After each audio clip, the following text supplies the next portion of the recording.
রাধে রাধে বন্ধুরা, কেমন আছো তোমরা সবাই? আশা করছি সবাই তোমরা খুব ভালো আছো, আমিও খুব ভালো আছি।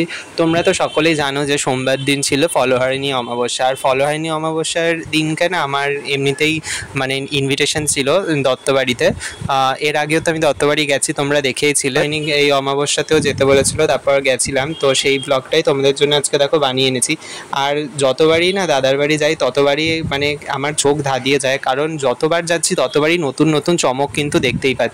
তো এখানটায় দেখো আজকে নতুন চমকটা হচ্ছে কি, তোমরা যারা আর কি মানে ফলো করো দত্তবাড়ি পেজটা তারা তো জানোই, আর যারা ফলো করো না প্রথম দেখছো তাদেরকে বলি, সেটা হচ্ছে কি আগে কিন্তু ঘরের ভেতর এই মা কালীর মূর্তি ছিল, এই কোষ্ঠী পাথরের মা কালীর মূর্তি। এখন কিন্তু এটা আর কি মানে বাড়িরই ঠিক রাস্তার দিকে সাইডে আলাদা করে দেয়ালটা ভেঙে এরকম মন্দির টাইপের করা হয়েছে, যাতে রাস্তার সব লোকেরা নিত্যদিন দর্শন করতে পারে মাকে।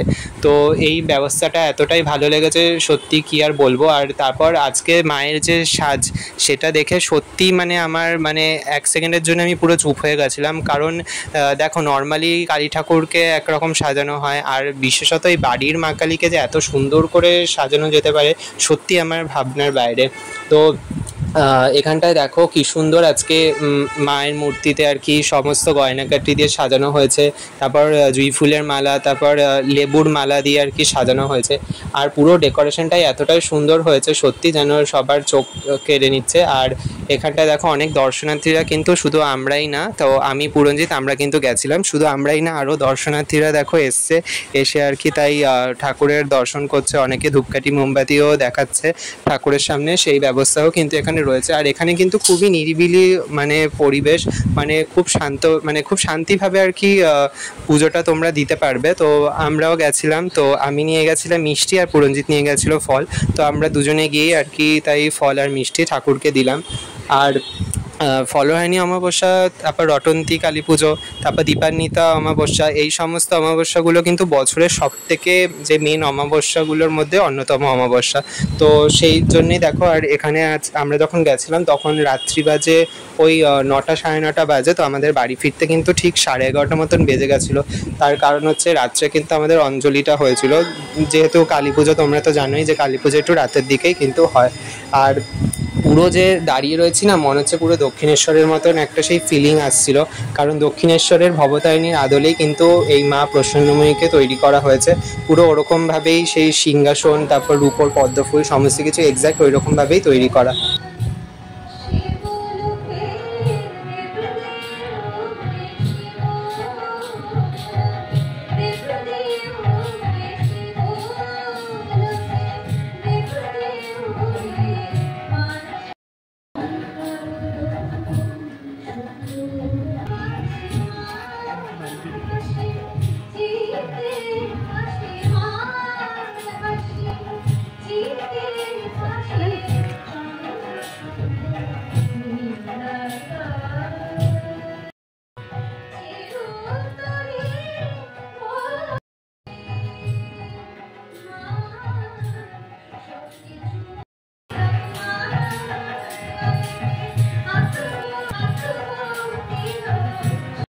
তো বন্ধুরা, তোমরা তো দেখতেই পেলে যে একপাশে কিন্তু মায়ের পুজো চলছে, আর ঠিক পাশের ঘরেই কিন্তু ভক্তিগীতি গান চলছে, যেটা আর কি অনেক শিল্পীরা এসছে, তারা গান গাইছে মায়ের উদ্দেশ্যে। তো দুটো জিনিস একসাথে হচ্ছে না, খুবই সুন্দর লাগছে। আর এটা আমার ফার্স্ট টাইম এক্সপিরিয়েন্স যে মানে মায়ের পুজো চলছে তার সাথে আবার মায়ের সামনেই লাইভ পুরো গান চলছে, দুটো জিনিস একসাথে হচ্ছে। আর এখানটায় তোমরা দেখতেই পেলে যে স্বর্ণালী কাঞ্জিলাল আর কি যিনি, তো তিনি চলে এসছেন। তো উনিও এসছেন মায়ের পুজো উপলক্ষে। তো ওনার থেকেই বেশিরভাগ আর কি শাড়ি আনা হয় মায়ের পুজোর জন্য। তো মা কিন্তু যে বেনারসিগুলো পরেন সেগুলো সমস্ত কিছুই কিন্তু ওনার দোকানেরই বেনারসি। তারপর দেখো এখানে মায়ের পুজো চলছে, আর অনেকেই রয়েছে যারা এখনও অঞ্জলি দেবে, মানে যেহেতু অঞ্জলিটা একটু রাত্রের দিকেই হয়েছে, তো আমরাও যেমন ওয়েট করছিলাম, অনেক লোকেরাই আর কি ওয়েট করছিল অঞ্জলি দেওয়ার জন্য। আর তারপর আর কি অনেকে ফল দান করেছে, যেহেতু ফলহারিণী অমাবস্যা, তো সেই সমস্ত হতে একটু টাইমও লেগেছিল। অমাবস্যা শীত নিজের গোত্র, নিজের নাম দাসী শ্রী শ্রী প্রসন্নময়ী দক্ষিণা কালিকা প্রীতি कामना हेतु चतुर्वर्ग।